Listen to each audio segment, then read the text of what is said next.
So, hello everybody. Hopefully everybody's having a nice day. Now today we're going to be talking about the Streamer216 and I'm going to be showing you guys if it's worth it or not. So yeah, let's get straight into it. So is it worth it? Not really, no. This aircraft has your typical customization like armor, engine, handling upgrades, same old, you know. It does have bombs, but it does have 50 bombs just like any other plane in the game, so nothing special about the bombs. And it has high fire rate, high damage, non-explosive machine guns that are centered, and those machine guns are really good, but sadly they are on the streamer, so you're not going to do too much with them. Now here are the icons on the inside and outside of the aircraft on the expired and outdated edition of the game. They still haven't fixed that, so Rockstar, fix your icons. It's been an entire year. Get to it. But here's the speed test versus the Mogul. Now I'm going to be comparing this plane a lot to the Mogul because it's very similar to it. It's a twin-engine aircraft just like the Mogul. It has the same machine guns like the Mogul. It has the same bombs like the Mogul. And basically in price tag it's very similar as well because the Streamer is 2.2 and the Mogul is 2.3. But anyways, let's talk about some positives about the Streamer. What does the Streamer have? Well, the Streamer has the ability to hold 4 people. The Mogul only holds 3. The Streamer has the ability to use drive-by weapons on the passenger seat, which is good. But in reality, you're really not going to use anything other than the flare gun. And it's basically a little bit more, it's a little bit faster than the Mogul. Just a tiny bit.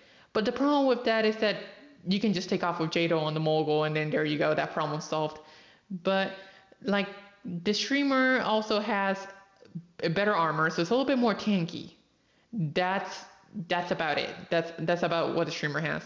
I will say though, the Streamer, it looks good. I love the look of it. That's just it. That's the only reason I bought this plane. It looks good. There is no way I'm taking this to war just because there's just way better options. But yeah, I will say, like, if you want to buy this plane, you just want to buy it basically because it looks good. You want to fly around Los Santos and chill. And hopefully if you get killed, just don't bother putting on the weapons so you can go in passive. Now here you guys have me shooting out flares out of the Streamer, so you guys can see you can use drive-by weapons. Now you cannot you cannot throw sticky bombs out of it, so don't expect that.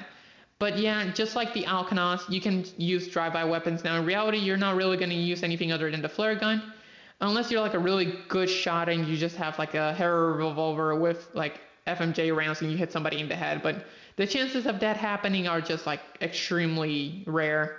But yeah, I mean, you can use that, but like the Streamer already has it has this ability, but the Mogul has countermeasures, so the Streamer does not. So I guess you need a passenger in order to get countermeasures.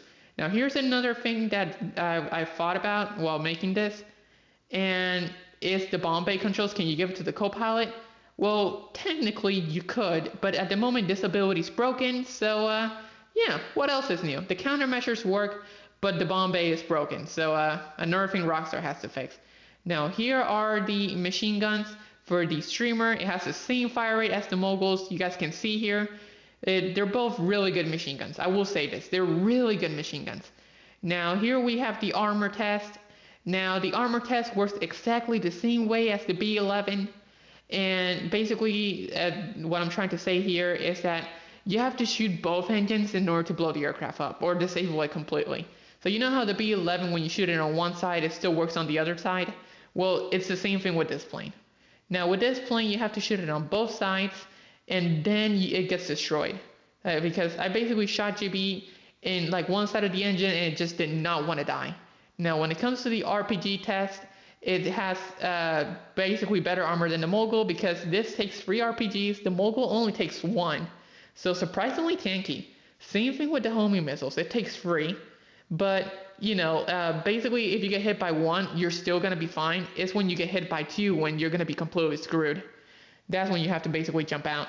Now when it comes to the railgun, surprisingly this kind of got me. It takes 6 railgun shots. So very tanky when it comes to the railgun department.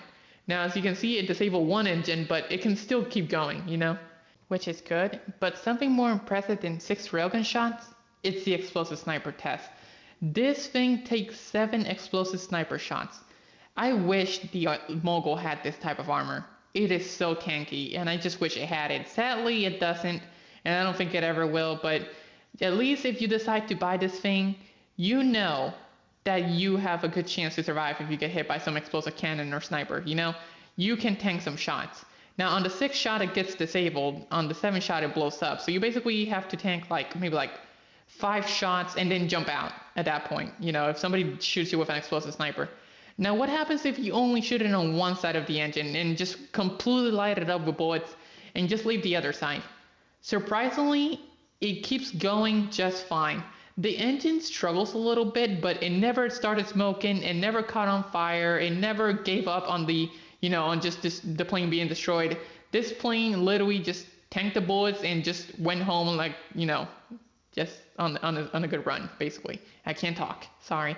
But yeah, look, it just basically takes off, just like nothing happened, and just keeps going all the way from LSIA to Fort Sancudo, and it never dies. It's just amazing. So yeah, if you want a tanky plane, here's a tanky plane. Really good for that. Surprisingly, it has more armor than the Bombushka, which is stupid, but yeah, that's pretty much it. But even after all of that, being impressed with the armor, I still think you should not buy this plane unless you like the look of it. That's it. Like, if you just want to go around and chill, go buy this plane. But if you really are like saving up your money for like the next big thing and you just want to try to get a twin engine aircraft, well, guess what? The Mogul's better. And would you look at that? The Mogul at the moment is on sale. So yeah, if you want a good twin engine aircraft, just get the Mogul, honestly, right now. It's probably for the best. And yeah, that's pretty much it. Like I said, get this plane to chill, or just get it on sale if you just like aircraft. But other than that, hopefully you guys have enjoyed. Hopefully this has helped in some sort of way. I'm sorry if I was too negative. I tried to find as many positives as I could with this plane, but sadly, other than looking good and, you know, holding for people, that's about it. But yeah, hopefully you guys have enjoyed. Hopefully it helped, and I'll talk to you guys later with the next video or live stream. Bye bye.